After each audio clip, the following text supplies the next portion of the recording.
have my eyes, see who paging me and why. My biggie voice. But yeah, man, I had to hit the bank, man. So bear with your boy. But let's speak on the NBA being trash. And I'm gonna throw college basketball in there as well too, man. Yeah, the NBA is a terrible product. I did a video, a short, and it did really, really well on TikTok, and some people was agreeing with me when I talked about how trash the NBA is, right? And what's so funny is you got a lot of today's youth don't know what basketball is. They think it's a 3-point free throw shooting contest. I'd rather the league just be a dunking contest before it's a 3-point shooting contest. You know what I'm saying? And fucking school bus, bro. Fucking D-Bray like, man, this dude's fucking dick, man. He got my way. Yeah, fuck them kids. Like, but yeah, man, like they think it's that, man. But I grew up, man, in a great era of basketball. Michael Jordan took it to its commercial pinnacle in the 90s. You know, and at the end of the day, Jordan is responsible for a lot of what's wrong in today's NBA. When you start to talk about superstar calls, when you start to talk about hand checking, anytime the Pistons, the Spurs, you know, from the 80s to the 90s to the early 2000s, anytime they start winning championships, they change the rules. That's why the NBA is such an offensive league. That Spurs and that series back in the day, that really when the NBA was like, you know what, the ratings down, we gotta do things more competitive, we gotta get higher scores. I remember Boston and Detroit had like a game that was like 50 points or 60 points, but it was actually competitive, and what they've done is take the competitive nature out the ball game. You know what I'm saying? There's no physicality. Anything that got to do with competing, they didn't mess it up. You know, there was no more rivalries like the Heat and the Knicks. You know what I'm saying? It ain't no more. Even in the Lakers and the Celtics rivalry is not the same. You know, they was like, well, you know, David Stern said on the Bad Boys documentary, well, I would have took out the physicality and all that. So, man, dude, that's what make a sport a sport. It's getting physical and bumping each other and coming to blows. It's no more passion in basketball. They doing all these rule changes for money, and then they running people away. And you go to LA Fitness and you see these kids traveling like they traveling in the NBA. Crying because it's contact. You can't get physical no more. You know, it's to the point where after the game, they shaking hands and exchanging jerseys in the 55th regular season game. Like, what is going on, bro? And it's really, you know, also speaks on the bigger issue is attack on masculinity. That word that the feminists create, toxic masculinity. But secretly, they envy that. Secretly, they want to be that. They want to be men, but they don't want all what comes with being a man. They want to put fake mustaches and shoot testosterone and, you know, put fake toys on. And you ain't a man. You still bleed, mama. You're not stronger than my mama. You know? And this, I could be what I want to be, bull crap. But, yeah, the NBA, man, it's unwatchable. And the only reason you watch it after football, and football becoming unwatchable too, to a certain extent. But the only reason you continue to watch is ain't shit else on. Especially when football and the draft and the combine and all that go off, ain't nothing else on. So really, you forced to watch it. You know? And they travel. You can't touch nobody. All the players cry for fouls. Don't y'all get enough foul calls? You got guys taking 40, 50 free throws a fucking game. Like, come on. The referees are the star of the shows. And they wonder why people don't want to watch that shit. And they sit there and say, well, you know, there's several ways to pirate, you know, streams now. And nah, nigga, we ain't watching that bullshit. Y'all done turned the sport into a sport. It ain't even a sport no more. And now they're giving out defensive player of the year based off steals and blocks. That'll make you a great defender, bro. Now you say you can't be the MVP if you don't score the most points in the league. Man, get the fuck out of here. Just some of the talking points. And then the players don't even want to play, bruh. You got the youngest the NBA probably ever been. I'm pretty sure the last 10 to 15 years, you know, it's been the youngest it's ever been. But here these dudes go, oh, I can't play a back-to-back. Jaylen Brown the other night couldn't play a back-to-back. What the fuck? Nigga ain't even 30. And you wonder why people don't buy tickets. You got people that come around the world to go see players and then they sit out. You got players that come to the other side of the conference and only go play in that city one time a year and they sitting out. You know what I'm saying?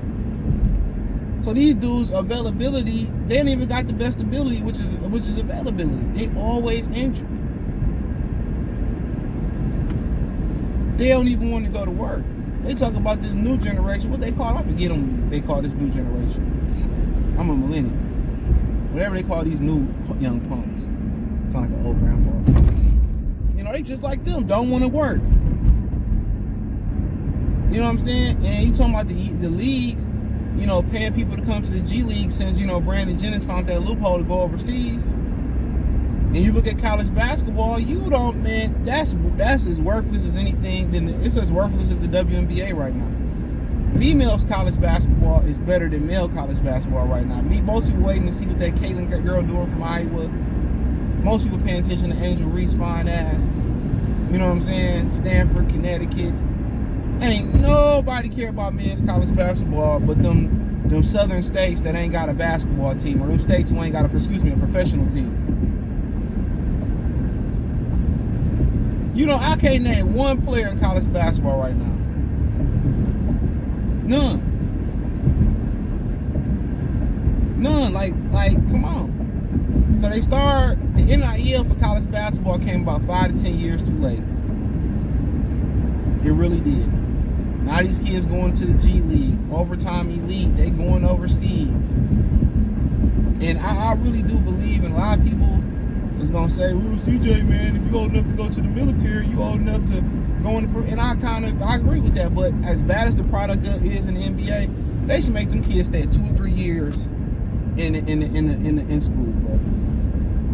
Because the one thing about college basketball that nobody ever talks about, it teaches you how to play basketball, even more so than the NBA, because you have to play against set zones.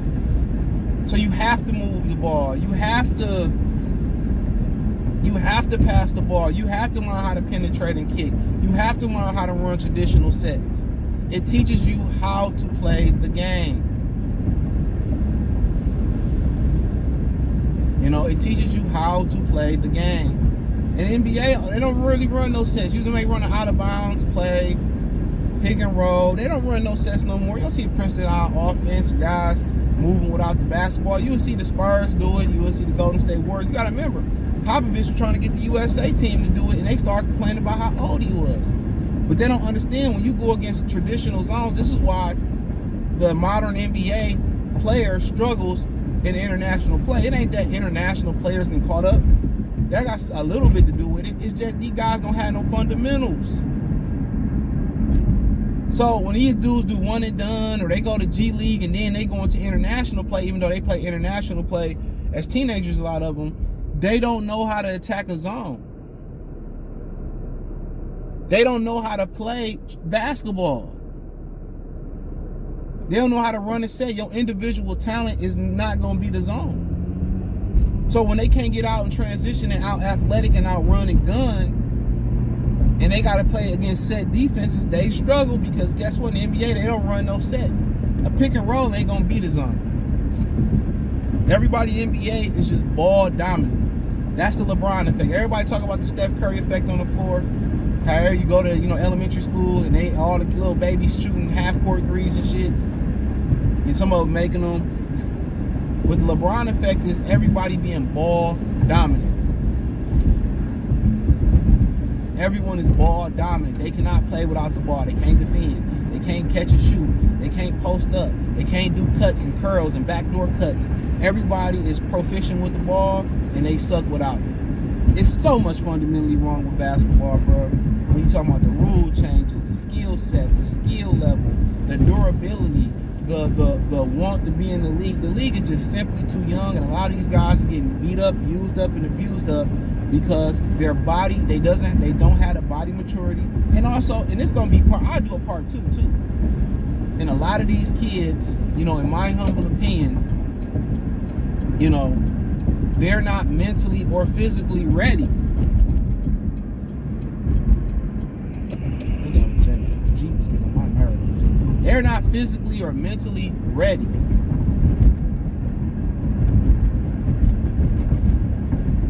You know what I'm saying? And that's just the honest truth. And then you got these older women preying on young NBA players.